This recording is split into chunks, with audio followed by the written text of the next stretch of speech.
Welcome back to my channel. It's Carlo and ito na naman tayo sa bagong episode ng ating vlog. Nakatatlo na rin tayo, guys. And sa mga taga Alberta, alam naman natin na mostly, or not even sa Alberta siguro, kahit sa Pilipinas, is alam naman natin na mostly, marami sa ating mahilig mag-outdoors. Hindi lang sa outdoors, especially pag summer. Dito lalo na sa Banff National Park or iba pang mga parks dito sa Alberta ay lumalabas tayo. Kasi ito lang yung chances na kaya nating i-soak up yung sun kasi madalas winter. Well, anyway, since yun nga, outdoor tayo, this year nakarami kaming labas ni bossing ko. So, pero sa lahat ng labas na yun, naisip ko parang nahirapan ako mag-video eh. Kasi like for example, nag-hiking kayo sa mga long hikes is dala-dala mo yung malaking camera. Medyo pag nadulas ka alanganin ka na. And may mga hikes na may mga bangin. So, mahirap talaga. So, naisip ko, what if bumili kaya tayo ng action camera para mas mabilis natin at mas madali nating ma-video yung mga dapat nating i-video pag nag-adventure tayo or we're going to an adventure. So, eksakto mga pre. Eksakto dahil lumabas na ang bagong GoPro 9. Yan, kakalabas lang yan I think a few weeks back or I'm not sure, pero nakikita ko lang siya sa mga ads and yeah. So check natin kung ito na ba yung panahon para bumili na ako ng action camera kasi yung dating camera ko is I think way back 2016 sa Pilipinas pa. Wait lang, kunin ko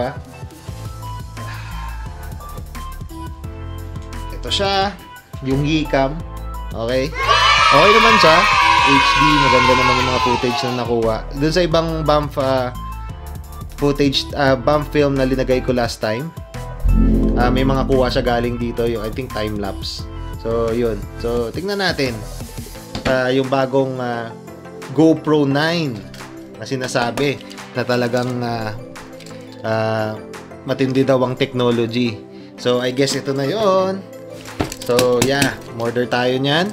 I-unbox na rin natin since nandyan na rin kayo. So, panoorin nyo akong i-unbox to. And first time tayo mag-unboxing. Okay guys, unboxing muna tayo. So, ito. Guys, ingat kayo pag may mga cutter. Delikado, sharp. Ano kasi nasabi ko? Sabi ko lang na mag-iingat. Yun, oh. Yun. Sarap. Anyway, wait lang.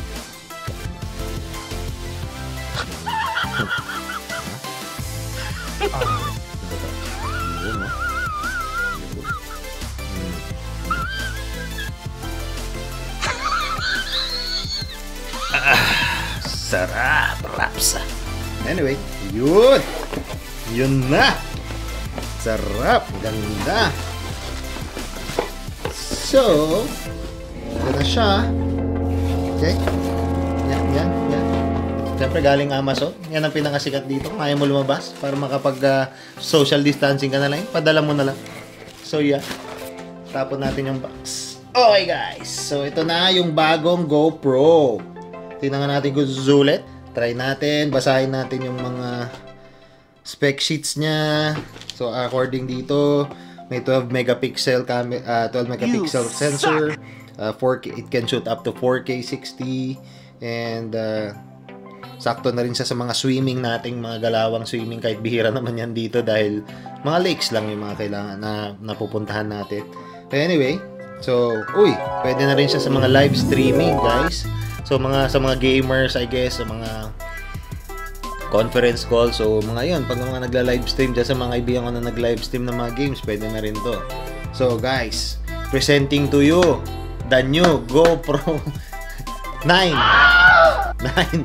Joke lang. Sa GoPro 7, guys. Sa GoPro 7 tayo. At nagtatanong kayo kung bakit. Dahil alam niyan, lahat ng mga kaibigan ko dito, na isa ako sa mga pinakuripot na tao sa mundo. So, I think isang reason dyan is, syempre, pinaghirapan natin yung ating mga tsera. Anyway, it doesn't necessarily mean na pag may bago is binibili ko. Depende yan sa item na kailangan and sa need ko. And I think GoPro 7 based on sa reviews are one of the best or if not the one of the best action camera na lumabas, and during that time I think it was 2 years ago. So tignan natin ngayon, so itatry natin siya. So pero bago yan, unbox muna na natin, tuloy natin yung pag-unbox natin. ASMR muna tayo, pero bagong lahat, paningit sa mga taga Pilipinas dyan, yan, paningit. Yan, ASMR, kunyari, unboxing. Yun. Okay. Buksan natin to guys para sa inyo.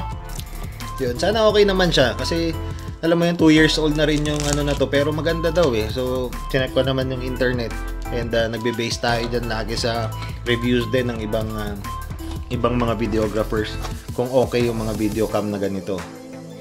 Anyway, ito na siya. Yun.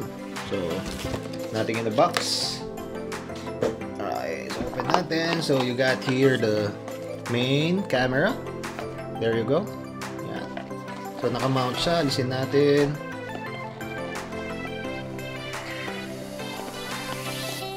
Hirap pa.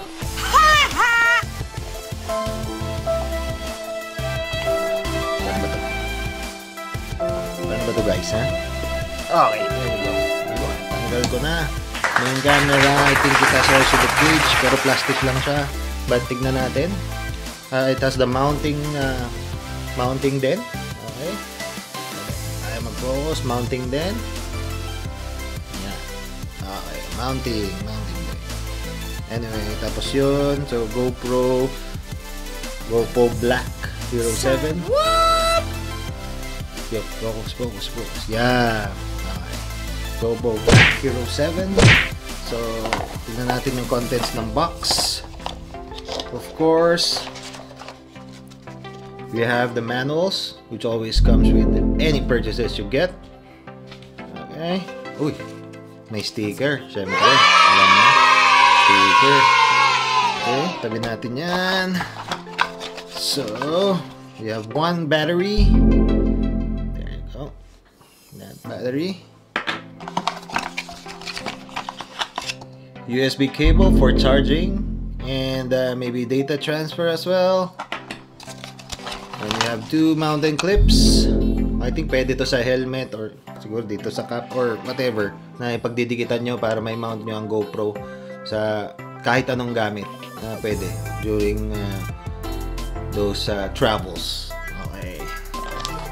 So, yun na ang laman guys. Sana. So,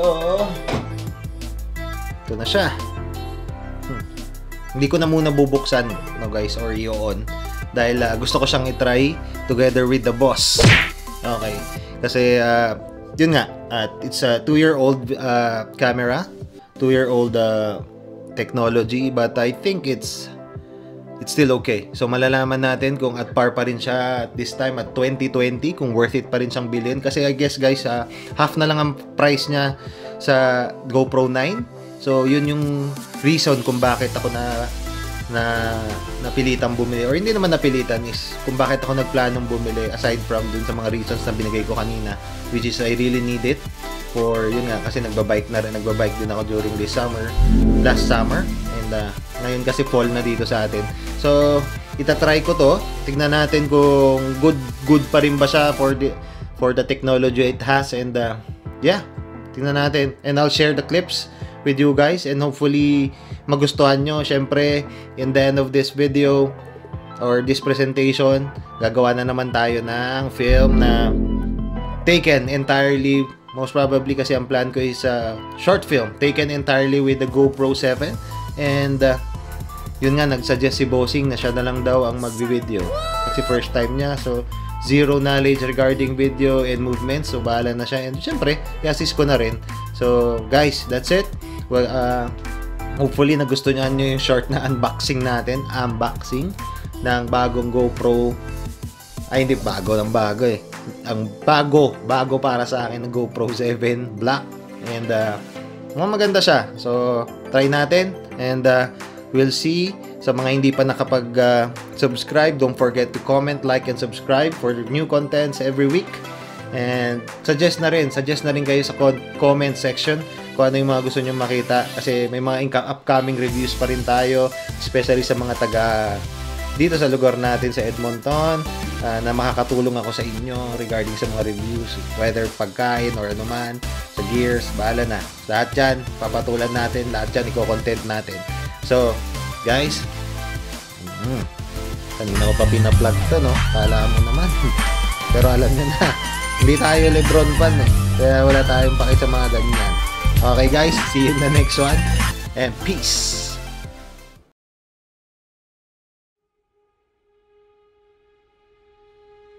Kadamnan.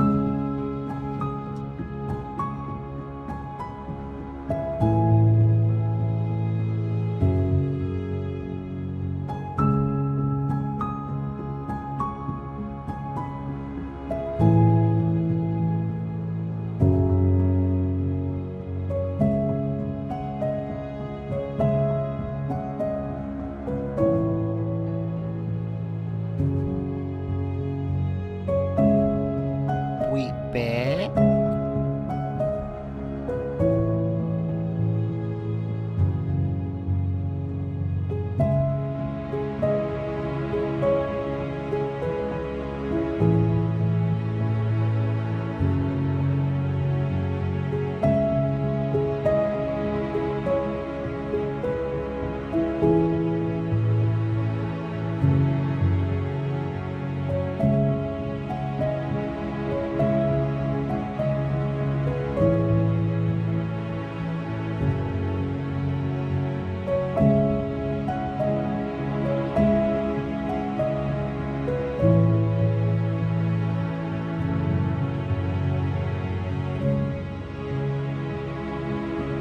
Wipe.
Samgyupsal Makta.